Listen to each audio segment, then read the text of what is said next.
guys and gals, never here from Drake Wee Gaming, and somebody on Twitter, the Gaming Dragon. Today I'm coming back at you on a Let's Play episode of Tian Wei. And let's go ahead and jump right back in, shall we? Alarm Channy, we're up, and let's go!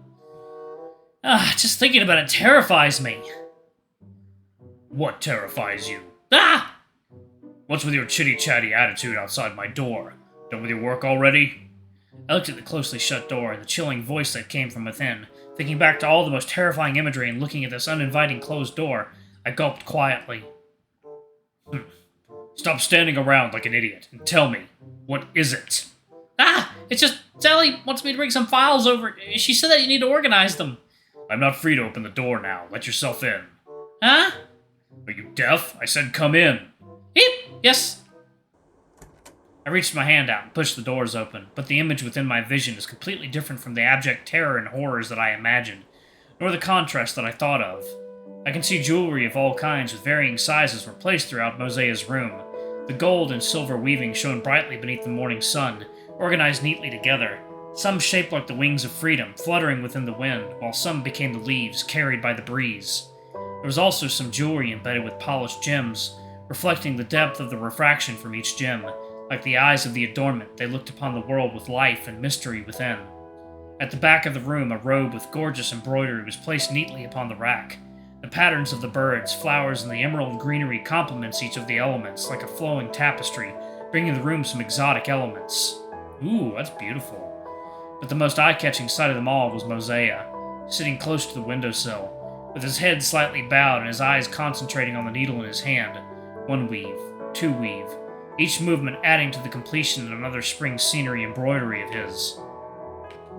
Looking at a different Mo Xia, I became distracted and mesmerized. Just put the files on the table over there. Oh, I hope this is not copyrighted music. Okay. He pointed at the table with his needle. I turned and looked at the small office desk amongst the artistic pieces. On it are all the notes from the morning meeting, with some other files of all kinds, neatly stacked upon this table. Looking at all the documents on it, it seems the table was too small to contain his works. Yes, sir. I walked over and looked around the table, finally finding an empty space to put the files at. So neat. All the notes are so carefully taken and neatly handwritten. These are notes about the missing cases you mentioned, and this is about my commission. And these are the documents of other kinds. Putting down the document in my hand, I began looking around the room, with curiosity driving my actions. All the finely made adornments and jewelry were so mesmerizing and dizzying before my eyes. Wow, this looks so delicate. It seems to be a pendant. And this one looks so cool too. A ginkgo biloba made of silver weaving. Layered together, it makes a head adornment. What are you doing, shuffling about? Sorry, I'm going now. I wanted more time to look at more of these.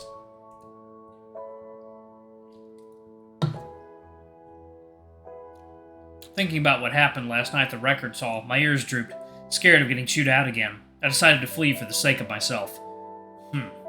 I'm not kicking you out. If you're interested, you can take a look, but don't touch them. With a little reluctance in his voice, Mo Xia said so while still focusing on the weaving and the embroidery in his hands. If you really want to touch something, wash your hands first. Really? Thank you, Mo Xia! In a surprising twist, Mo Xia granted his permission for me to stay, and I almost had a splitting smile upon my face. I began to excitedly look around all the delicate, fine adornments, trying to memorize them in my mind, a potentially useful reference I can use in future writings. I just don't want anyone to see you coming out, all disappointed and sad. Was he talking about my expression from earlier? I began meandering in the room and wandering through each display. All the excitement got my tail wagging like a duster, but to make sure that my tail doesn't bump into anything, I tightened my clothing, binding my tail behind me. This is a craft of layered hollowed structure. How amazing! Mo Xia, how did you manage to replicate this craftsmanship technique? Whoa, and this one looks so good too! How did you create these layers of petals over one another, with different coloring on each of them too, like a gradients coloring? And this small one here looks so gorgeous. Is it a pair with the one on the left? Wait. And the one here and that one, these adornments aren't just some normal singular pieces, more like... Mo Xia, are these a set of adornments? If you are looking, then look quietly. Continue with your chitty-chatty chat-chat, and I will definitely kick you out. Oh, sorry. Must have ignored what Mo Xia is doing right now over my excitement. How rude of me. Right now he needs silence and peaceful environment on his task. I should look around quietly. After his scolding, I began taking more care in each step of my actions. I followed the shelves and racks, and in my stupor and distraction of all the jewelry, I bumped my leg into the edge of something. A jolt of pain shot up my leg. I gritted my teeth and stepped back, intending to keep quiet. Ow! That hurts! I looked down and saw a workmanship table of the same size as the office desk from earlier. Wait a sec, what's this table for? Different from the work desk earlier, not a scrap of work-related files were layered upon it.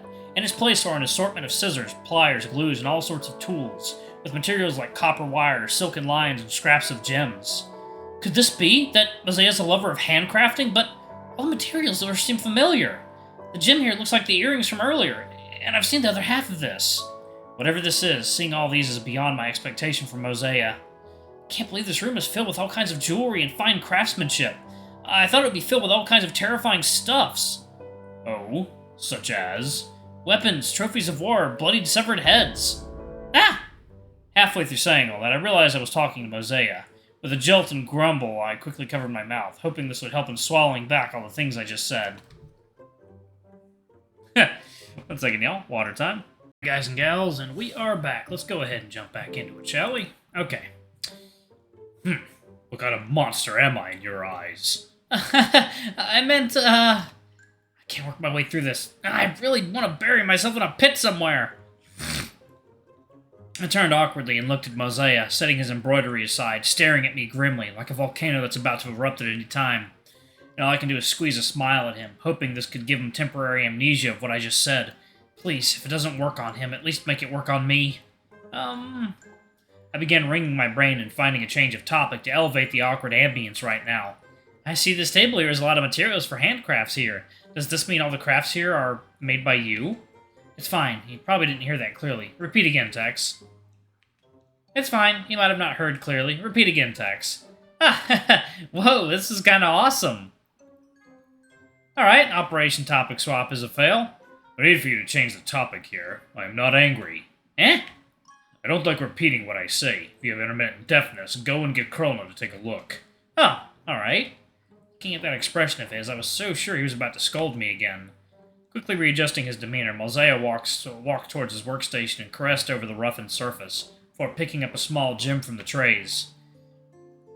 It is as what you've just said. All the adornments you see in my room, these handcrafts are my handiwork. So talented.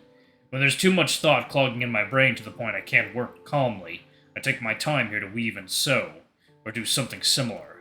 Spending too much time at work makes those old memories come up again. When that happens, they clutter my heart with thoughts, and only with these I can relax, calm down, and cleanse those distractions from within. I can understand. I have times when I feel temperamental, can't calm down, and like he said, voices and thoughts floating around in my head. So I take the time to write some random things or read my favorite books or literature. Only then I can feel calm and relaxed. I don't think everyone can always keep themselves perfect. Rather, this is the most realistic reaction of a normal person. Which is why I feel that, Mo Xia, you must be a quite observant individual. Oh, wait, what am I babbling about? By the sages, stop me! Don't say anything anymore! Mo Xia? What a fulfilling inner theater you have there. I knew nothing good was coming out of your mouth. Finished looking? Then how long are you planning to stay here? Done with your work for the morning? About to finish. If there's nothing to do, find something to, but don't start wandering around blindly. Fine. I guess I'll leave.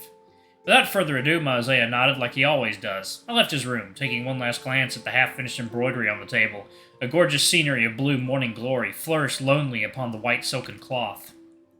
I closed the door gently, trying to avoid him from scolding me about causing too much noise. He inspected the tiny blue gem in his hand and raised it over his head, letting the sunlight pierce through the gem, refracting those radiance upon his water-blue skin. But no matter how eye-catching and blinding the gem reflected lights are, his deep glow iris only stared deep into the clarity of the gem, seeming to pierce through the source to look from beyond at the end of the abyss.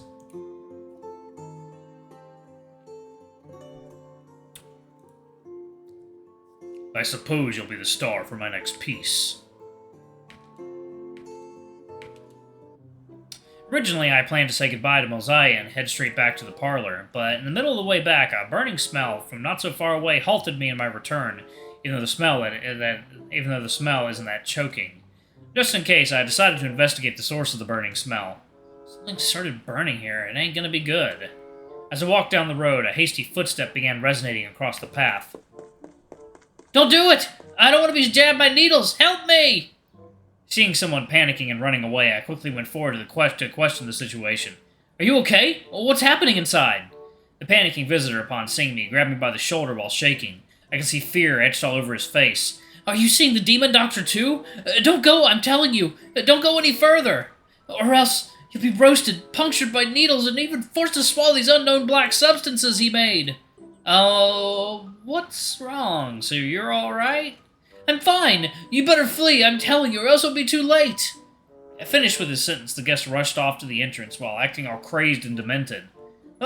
What's happening over there? I followed the smell, fearful of what I would see. When I peeked inside, I only saw Colonel pestling medicines in a bowl while muttering his prescription list beside him, seemingly not noticing my presence. So this is the Weishan Hall Clinic. Quite the big place, but it doesn't seem as terrifying as that guy just now described it to be. Dr. Colonel, how long do I need to have this cauterization for? Does it still have some temperature? A little. Then just bear with it a while longer, if you want the pain to go away. On one side, several beds had different patients lying upon them. I saw so many people coming from the doctor this morning, and now it's only them left. I don't suppose they left because they got scared by Colonel, right? Since it's almost lunchtime soon, they probably left for lunch.